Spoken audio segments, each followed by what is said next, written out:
As soon as we abandon our own reason and are content to rely upon authority, there is no end to our troubles. Bertrand Russell.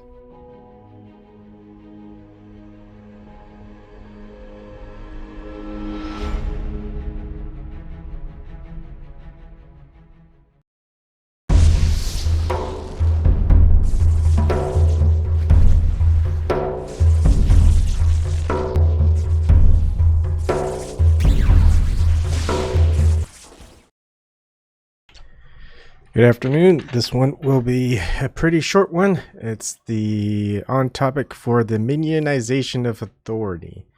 And it's something that I'm seeing more and more of, and I find it peculiar and not a very good strategy on the authorities' part. But hey, they need to adapt, right? Okay. What I am going to do is just go to Google. And you can see Google, everybody seems to use Google. You could use DuckDuckGo, whatever, but I think DuckDuckGo is probably going to be going in the same lines as Google. What all you need to do is Google something. Look for proof, look for evidence, whatever your thing is, and what you're going to get are millions of results, but you're also going to get your top results, which most people would look for. Most people are going to look for just whatever comes up as the top result, especially if it's not some paid sponsored ad or whatever. And what you get typically is just a lot of sites and YouTube videos, and sometimes it's even I would say something like Quora, for example. How is gravity measured? How was gravity measured? So you'll get a lot of like, I mean, like the top one, of course, Wikipedia is a good example.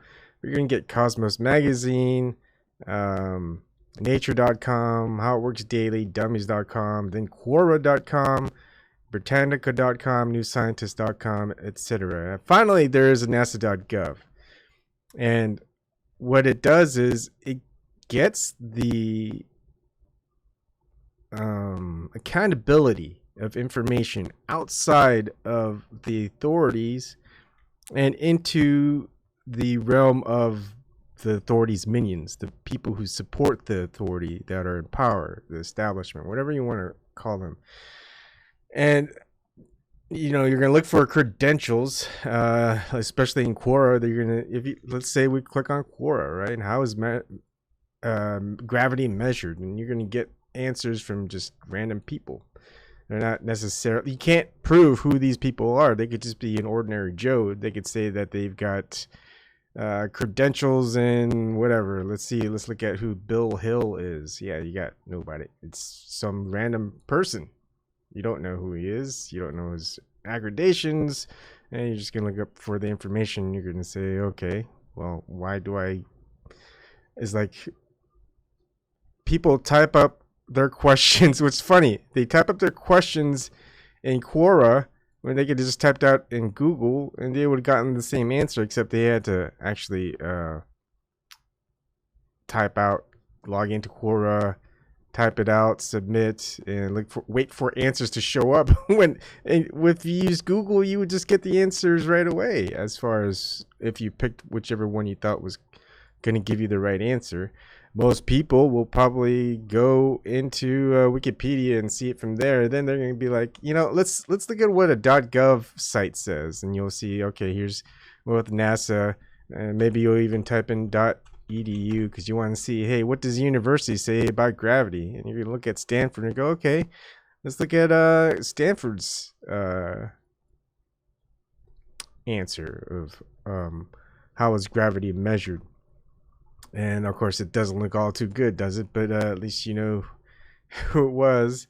But it's just a lot of repeating, I guess, in the .edu, because it's mostly students. It's not like a university is going to give you the answers. They want you to pay to get the answers, right? So the people who are coming up with all these answers and websites with .edu, they're students.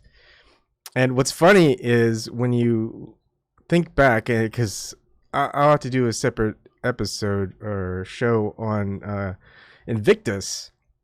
They are a YouTube channel, and I used to watch them, and then they got into the whole flat Earth thing and saying how the Earth was proven, etc. Way back when Aristotle, a student of Plato, yet again we're getting the minionization of authority or it wouldn't even be authority; it would just be minionization of propaganda or whatever you want to call it, and authority. So basically, rather than looking at the teacher's answers, we're going to focus on the student.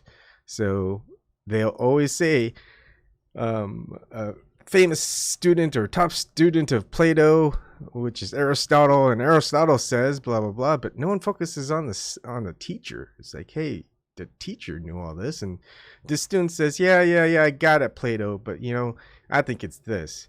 And so everyone goes, oh, look at the student, let's listen to the student. The teacher's, he's just old. Teacher says it's flat. No, we're gonna go with Aristotle, it's round, and we can do whatever we want with Aristotle's point of view, so let's do that. Okay, so you've got NASA .gov site, you've got EDU's, which are mostly written by the students, but most people will look at the .edu sites. So all you've got left are .gov sites, and yet if you go to a .gov site, they're going to tell you an answer, and you're going to be like, well, I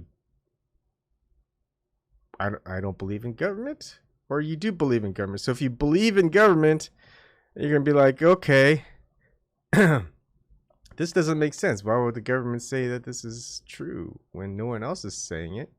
Not like that the educational system is not saying that happened, and all these people on YouTube aren't saying that's happening. There's a few that do. There's a whole bunch of people that are just not looking into look, this is what the government is putting out there. So we need to believe it, right? Because we're ruled by people in government, at least people think. And so yeah, this whole minionization of authority, it's not like they even get paid very well, and they don't really tell you the truth. They're just telling you what's been handed down to them. Hey, this is this, so I'll just do a little Google search, and someone else is saying it. So, okay, look, we did land on the moon. Look, space.com is saying it, Space Center is saying it, Forbes is saying it, Wikipedia, Medium.com, Live Science, ABC News, Fast Company, BuzzFeed News, The Guardian, all these people are saying it, so obviously it's true. And you ask the government, hey, did we land on the moon? The government's going to go, yeah, of course we land on the moon. The government's the one who set it up in the first place. So are they going to tell you the truth? No, they're going to do whatever it takes for them to maintain power. There's the catch. So rather than having people just realize that if you want to look for the truth, you just see what the government's saying, and if they're contradicting yourself, you go and ask them, hey, why are you guys contradicting yourselves? And they're gonna not give you an answer. We plead the fifth. It's like, how does the government plead the fifth? It's really funny. I think it's hilarious. I don't know what you guys think. I think it's hilarious, and we're seeing that a lot. We see the minions as attack dogs. They don't necessarily care if you know the truth or not. It's just like, hey, you don't see it the establishment way? What? You must be really crazy or dumb. And then they'll even admit that they are dumb. And it's like, wait, whoa. Are we agreeing with you because of what you're saying is just what the establishment says? But if you're dumb, it should be easy for us to figure it out. But since we're not, and we're following someone who is dumb, then damn, we must be dumb. But at least, hey, we're believing in authority. And then there are other people who claim, look, it doesn't matter if I'm smart or not. Hey, maybe I might be the dumbest person in the room, but hey, you can experience it for yourself. You can find out for yourself. This is what it says here. This is what it says here. Now you make up your mind. Do you believe this or that? Or are you going to believe in doing it yourself and see if you come up with the same answer as everyone else? And it's like, huh, That sounds more likely, right? I think if I just did it myself and see if I get the same answers as everybody else, maybe that's the right answer. Let me see here.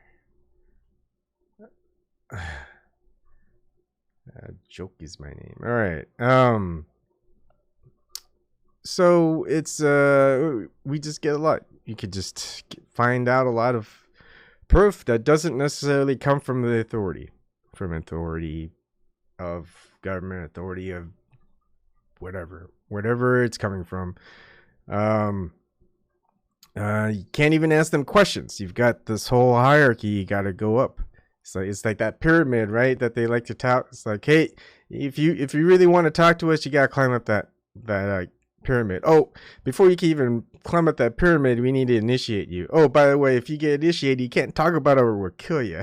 It's just like, you know what? It's all right. I think I'm okay the way it is. And they're like, okay, if you really wanted the answers, and it's like, that's how they draw you in. It's like, where do I get all these answers? How can I make all these millions of dollars that people have?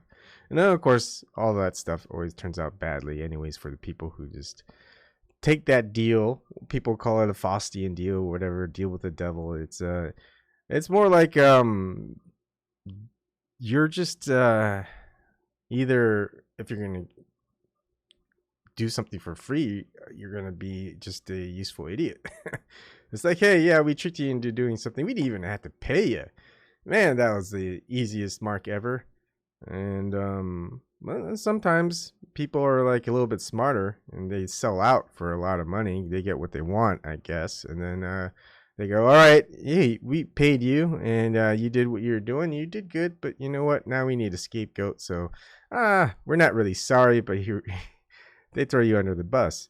And it's like, hey, your performance is suffering. We're just going to take away all that money. It's like, hey, I thought I earned that money. Oh, no, not really. You know, we gave you all that money. You saved it and you didn't use it. You didn't protect yourself. Yeah, you're broke now. It's like, wait, how did that happen? I got millions of dollars. Oh, the banks we control the banks, don't you know? Oh, if you want your money, you got to do this for us. It's like, really? I have to do that? I thought the money was mine. You know what I should have done? I should just built a whole huge vault, put all the money in there, and that would have been safe instead of relying on the banks. Anyways, it's like a manipulation thing. It's fine. Hi, John C. Oddity. So it's whether you want to be a minion or you want to be the top dog. It's how you think you're gonna get there, and whether you think you're gonna probably get millions of dollars by supporting the establishment and authority by agreeing with them. And this is kind of what I was talking about with let me see.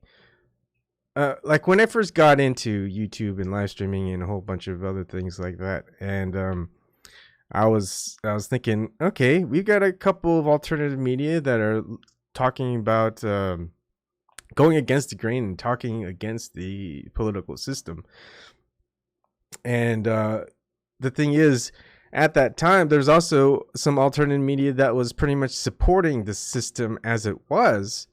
And they've got hundreds of thousands of views and subscribers. And it's like, wow, I guess they're just kind of like the new media. But I would expect a lot more people who resort to watching places on YouTube and alternative platforms and alternative media that they would probably go, you know, we're on this platform because we don't care about what the establishment has to say. But I guess it's just a new look and people just are drawn to that. And so you got these smaller channels who've got just a few thousand views or subscribers, whatever, and they're talking the establishment narrative. And I'm wondering if they're just some ordinary people that just want to make it big. I feel like, and get money, like say Rachel Maddow money, like $30,000 a day for her job. And it's like, hey, you know what? I'll be like Rachel Maddow, and I'm gonna just repeat all the stuff Rachel Maddow says, and maybe they'll hire me and pay me $30,000 a day. But you know what? Rachel Maddow wasn't talking about and supporting about the establishment when she was getting big. She was had a lot of followers, and she took the very progressive stance, which is very against the establishment at that time. And then she sold out and got a lot of money by just repeating the same thing. You could think of it the same way as when let's look at famous figures. Was it something Colbert? Man, I used to watch a show. It was like Jon Stewart, Daily Show, and then after that it was Stephen Colbert. That's right. It was just kind of like nobody. All of a sudden, he did a few spots on Jon Stewart's Daily Show, and then he got his own show afterwards, and he had a good act, and it was pretty much against the establishment, whether it was Republicans or Democrats. And then all of a sudden he gets this little position on, Tonight Show, and all of a sudden he's supporting the establishment. No longer do we see the anti-establishment message that he sends. And what we call that is selling out. And selling out is what makes you rich, or at least if you want material wealth. So if you want to get that material wealth and not just be a useful idiot and doing it for free, you should be starting off talking against the establishment. Except I have a feeling that a lot of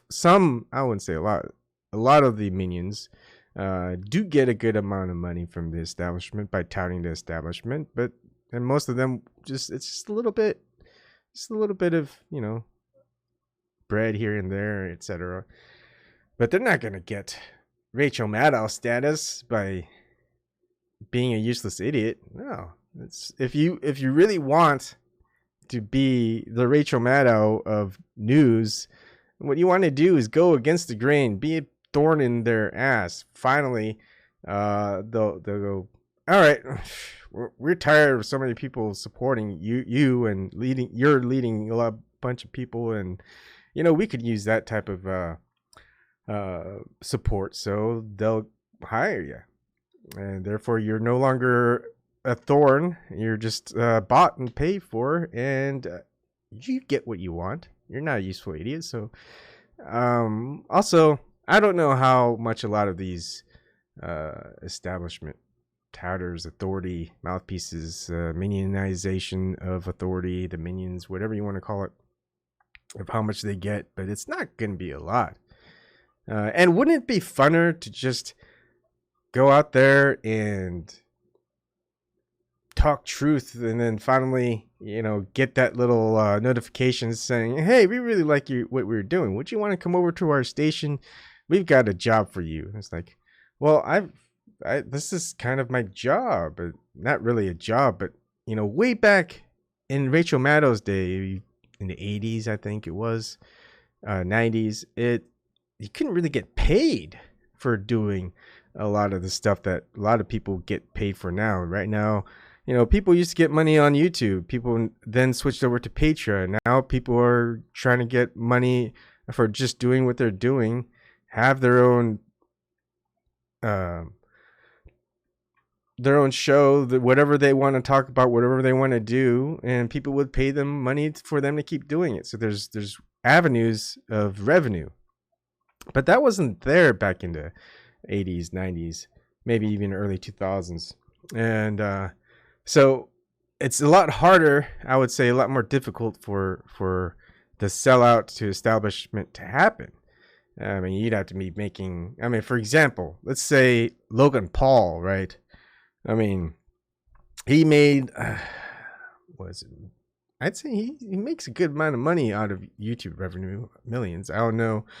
Once YouTube stopped paying him, he probably figured he'd get it from either sponsors or Patreon. He probably has something like that. Anyways, he's probably still good with money. And establishment goes, hey, we want you to do this, and here's the rules, here's the money. It's like, why would you want to do it? It's like, hey, I'm doing this stuff what I want on my own terms, so why would I even care about taking your job offer? Well, they'll either entice you so much with an offer you can't refuse, or and if you refuse that, they'll probably just say, hey, look, if you don't do this for us, this is what we're going to take away. It's like, how can you take away that? That's illegal. It's like, hey, we've got the power. We could do whatever we want. And you're like, ah, crap. Oh, okay, I guess I'll do it. We don't know, ordinary people, we don't know what's going on behind the scenes because it's not transparent. I don't think they're going to operate on opacity. Transparency, sorry. They operate on opacity, right? So, I think that's it. It's a quick and easy thing to look at and just think about. You can do it. You can experience it. You can do everything yourself and just have your own thoughts about it. You don't have to follow someone else's thoughts about it. And I think that's like the most important message of everything about thinking for yourself and figuring things out for yourself. And asking yourself the questions that you would ask someone else and try to find the answer yourself and not take someone else's answer, take their word for it. And the thing was, that used to be the case a long time ago. Not even very long time ago. It was also probably even the generation I was born in, that used to be the case. In science, that used to be the case. It's like, hey, let's do it ourselves. All right, I'm going to do it. You've got the directions, you do it. Hey, you over there, you've got the directions, you do it. Now, when we're done, let's write it all down and compare notes. Who got the same result, who got the different results. And if someone has, and say 200 people did it, and 198 people got the same results, and then you got 2 people who got different results. So what we're going to do is, hey, let's look at those 2 people who had the different results and figure out why they had different results. And then they just scrutinize it. They'll maybe even go in and debate and say, hey, look, I think you 198 people did it wrong. And the other 2 people who say the 198 people got it wrong, 198 people are going to go, hey, most of us got it right for a reason. So it seems to be that, you did it wrong, do it again. So 2 people go, okay, we'll do it again. And this is what we got. And then those 2 people are scrutinizing the same thing that the 198 people do. And we have to look at whether the 2 people who got differently than the 198 people have it differently from each other as well, or they got it exactly the same. Anyways, all of that stuff aside, it's basically doing it yourself and compare notes with other people who've done it, whether they've done it the same or done it differently. You can compare notes, but the underlying point is they didn't get the same results as the 100 or the majority. And sometimes even the majority didn't even do it. Let's say those 200 people is like the 198 people who got the same results. They figured, hey, this looks legit. I mean, it's just going to take a lot of time and effort to actually run this. So let's just say we did it and just say, here's the result. And it's going to be the same result as probably what everyone's expecting anyway. And so it's like, hey, can we look at your experiment? And they go, no, we did the experiment. We wrote down the results. And then, it's like, hey, we got the same as everyone else. So we just threw the results away and all the details with the experiment and all our equipment. It's like, that doesn't make any sense. Why would you throw away all your equipment? And they go, look, you do your own experiment. We're on to other things now. So, hi, Kathy B. Yeah, I can't rely on authorities. I mean, here's when you know we've got an authority is when you ask questions, they tell you, hey, stop asking questions, or they won't even answer your questions. And they go, well, what authority do you have for us to listen to what you have to say if you're not going to provide us with answers? And they go, we're the authorities, so you have to do what we say. Oh, we're going to do this. It's like, well, you're either going to do that and listen to them, or you're going to be against it and you're going to fight against them. And so it's going to be a fun result when that happens. But majority of people are going to say, okay, I guess you say you're the authority, so we're going to have to listen to you because we definitely don't want this to happen or that to happen. And people don't even think about, hey, is that even right? Can they even do that? They shouldn't be able to do that. Who gave them the authority? Oh, the generations of generations before my generation. And they don't even think about that part, do they?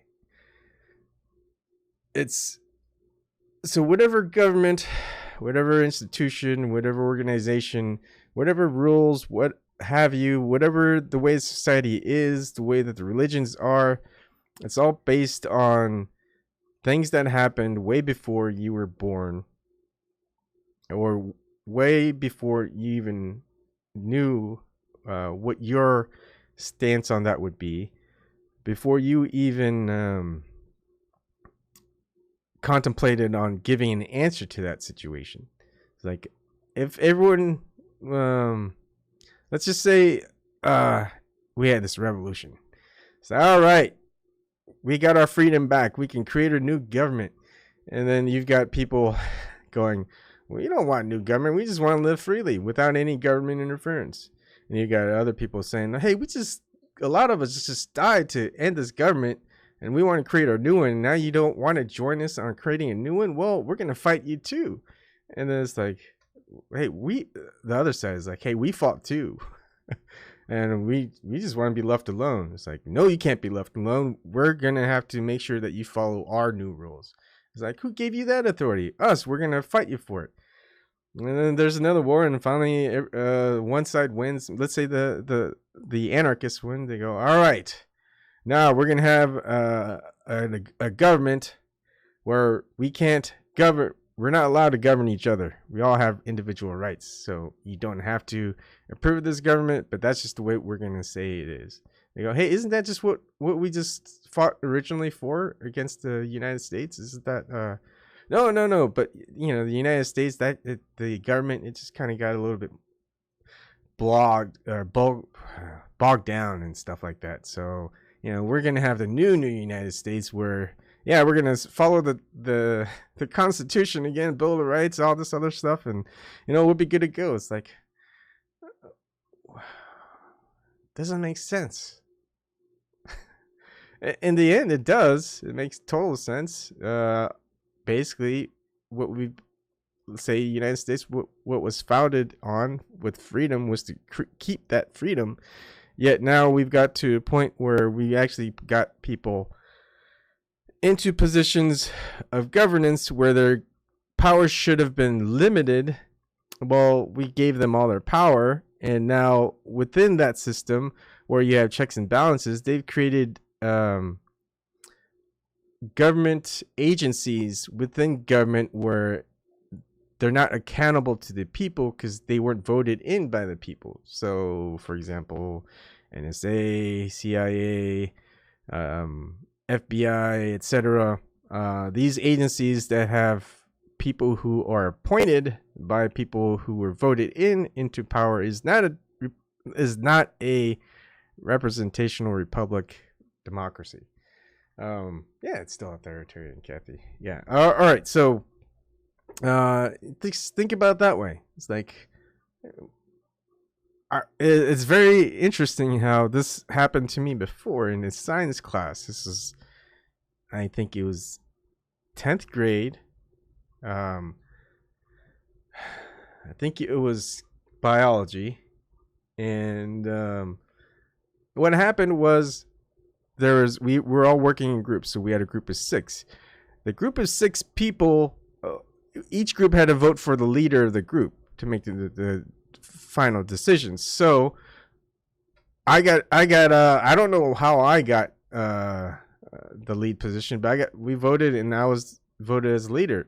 So what I did was I appointed someone else who I would agree with as anyone else is the smartest person within the group, if not the class. And I was going, hey, this person's smarter than me. I'm gonna, since I'm the leader, I'm gonna appoint him as the leader to stand in my place to make the decisions. And someone else in my group said, no, that's not what we voted you in for. We voted in you to lead us. So,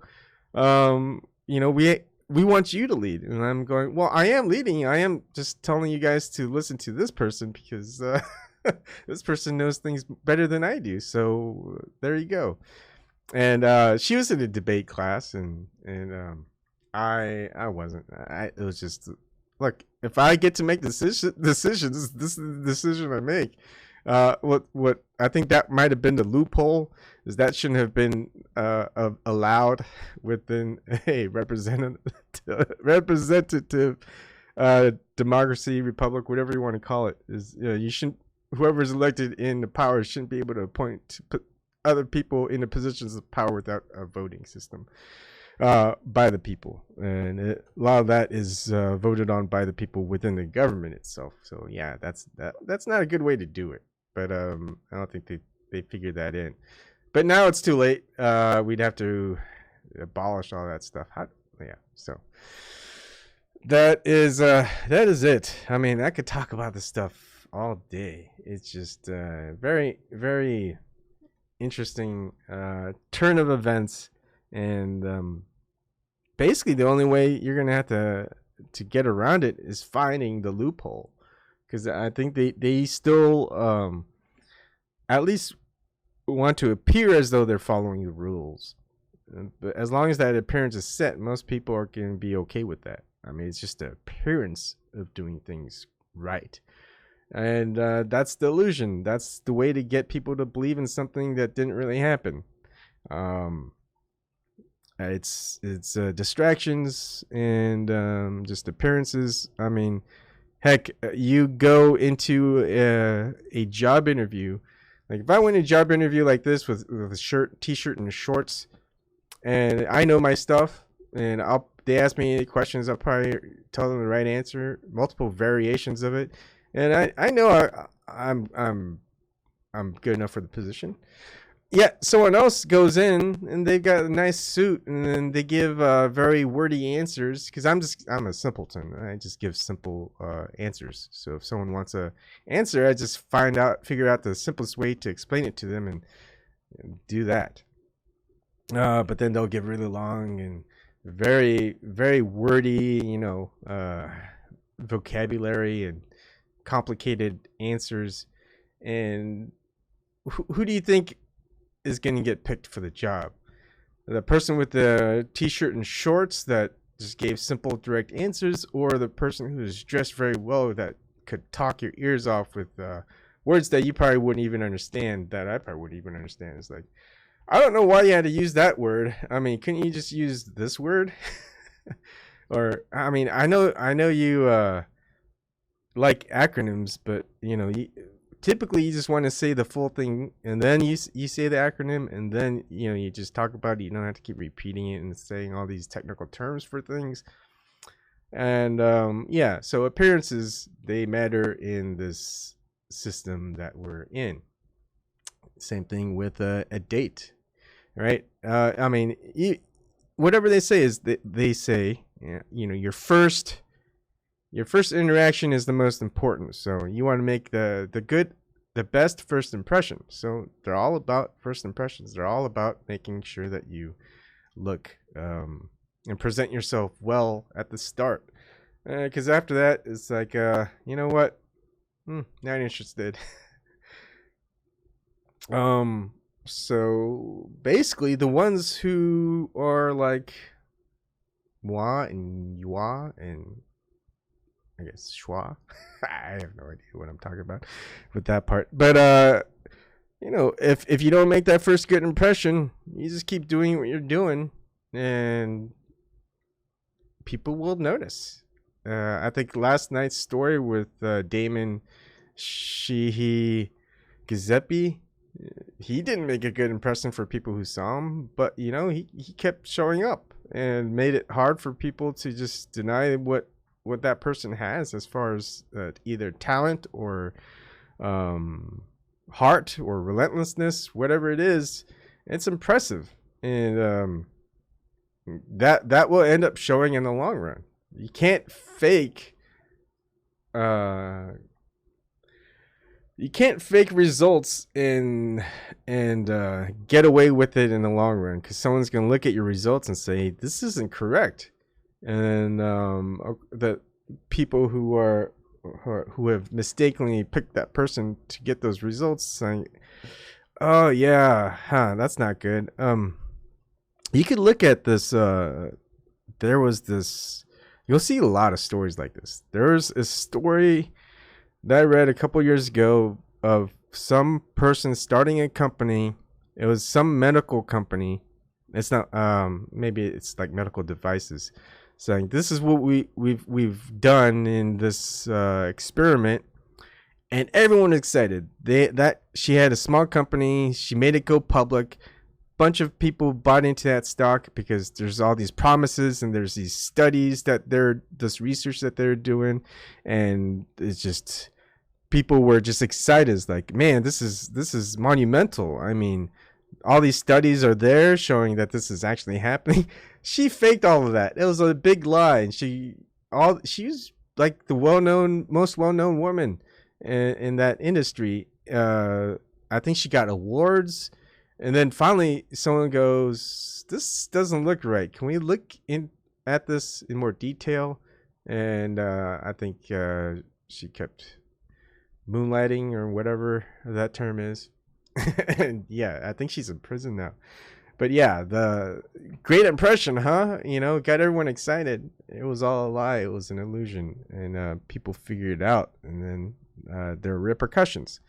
So we got to get to that point for actual authority, not just individuals who just usurp the system and take advantage of everybody, which is pretty much what the authorities do, right? They take advantage of everybody, but say you can't do anything to us because we're the authority, and you have no proof, and you have no proof because we gave you none. Therefore, too bad for you. Okay, so I'm gonna get off since it's time. And let's see, Kathy B. I'm sick of lack of transparency. To Senate business meeting yesterday to nominate Trump's pick for Indian Gaming Commissioner was held behind closed doors. Yeah, that's they can hold it behind closed doors, but they should be able to allow anyone in to report to the public what's going on within government.